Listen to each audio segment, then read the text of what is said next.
Hello everyone, welcome back to Maha TET preparation series. आणि आज आपण महाराष्ट्र शिक्षक पात्रता परीक्षा 2025साठीचा एक संभाव्य असा सराव पेपर सोडवणार आहोत. मराठी भाषेवरील एकूण 30 प्रश्न या प्रश्नपत्रिकेत येत असतात. पैकी 15 प्रश्नांसाठीचा हा व्हिडिओ असणार आहे. उर्वरित प्रश्नांसाठी आपण नवीन व्हिडिओ बनवूया. तेव्हा सुरुवात करूया. पुढीलपैकी कोणता हत्ती या शब्दाचा समानार्थी शब्द नाही? कुंजर, वारण, कांचन की गज? आणि याचं अचूक उत्तर असणार आहे पर्याय क्रमांक सी, कांचन. कांचन म्हणजे मृग किंवा हरिण, तर हा हत्ती या शब्दाचा समानार्थी शब्द नाही. प्रश्न क्रमांक 2, पुढीलपैकी विरुद्ध अर्थाची योग्य जोडी ओळखा. आणि पर्याय आहेत सनातनी सुधारक, सुधारक पुरोगामी, उपकार परोपकार की पोक्तानी वयस्कर.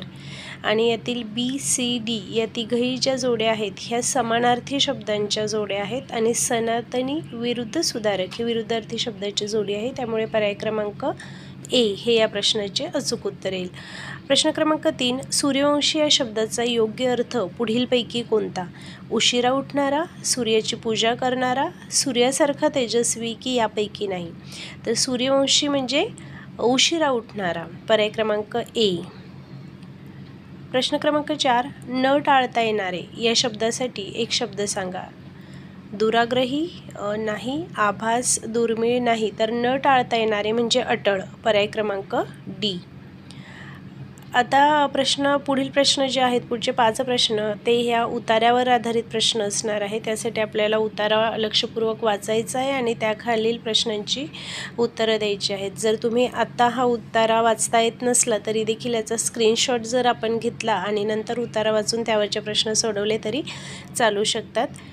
तर उतार्यावरचा पहिला प्रश्न असणार आहे, रामूच्या आयुष्यात बदल का झाला?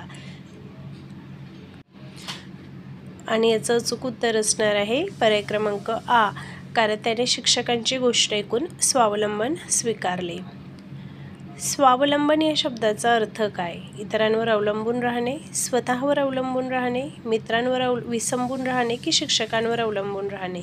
आणि याचं अचूक उत्तर असणार आहे पर्याय क्रमांक बी, स्वतःवर अवलंबून राहणे. त्याने ठरवले की आता तो स्वतःचे काम स्वतः करणार. या वाक्यातील क्रियापद, क्रिया दर्शवणारा शब्द म्हणजे क्रियापद, तर या वाक्यातील आणि या प्रश्नाचं अचूक उत्तर असणार आहे करणार, पर्याय क्रमांक ई. या उतार्यावरून आपल्याला कोणता बोध मिळतो? ए, दुसऱ्यांवर अवलंबून राहावे, अपयश आल्यास प्रयत्न सोडावेत, स्वावलंबन व आत्मविश्वास हे यशाचे गुपित आहे, पर्याय क्रमांक ई हे या प्रश्नाचे अचूक उत्तर येईल. अवलंबून या शब्दाचा मूळ शब्द कोणता आहे? अवलंबून या शब्दाला प्रत्यय लागून हा शब्द अवलंबून तयार झालेला आहे, तर याचा मूळ शब्द असणार आहे अवलंबन, पर्याय क्रमांक ए. प्रश्न क्रमांक 10, कोंबडी झुंजवणे या वाक्प्रचाराचा अर्थ?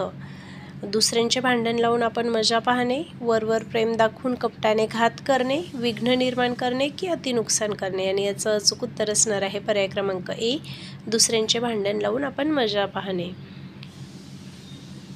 प्रश्न क्रमांक 11, मुळातच आळशी माणसाला त्याच्या आळशी वृत्तीला पोषक वातावरण निर्मिती होणे या अर्थाची म्हण कोणती? आणि या अर्थाची म्हण असणार आहे पर्याय क्रमांक ए, आधीच उल्हास त्यात फाल्गुन मास. प्रश्न क्रमांक 12, पुढीलपैकी पारिभाषिक शब्द कोणता? पारिभाषिक शब्द म्हणजे इतर भाषेमधून मराठी भाषेत आलेला शब्द, तसा हा शब्द पारिभाषिक शब्द असणार आहे. हा तेलुगू भाषेतून मराठी भाषेत आलेला शब्द आहे.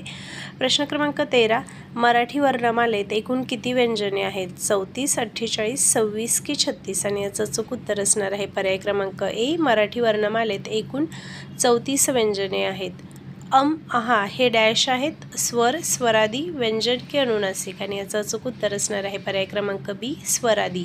आणि आहा हे स्वरादी आहेत. सूर्यास्त या शब्दाचे योग्य संधी विग्रह ओळखा. आणि सूर्य अधिक असतं म्हणजेच पर्याय क्रमांक ए हे या प्रश्नाचे अचूक उत्तर असेल.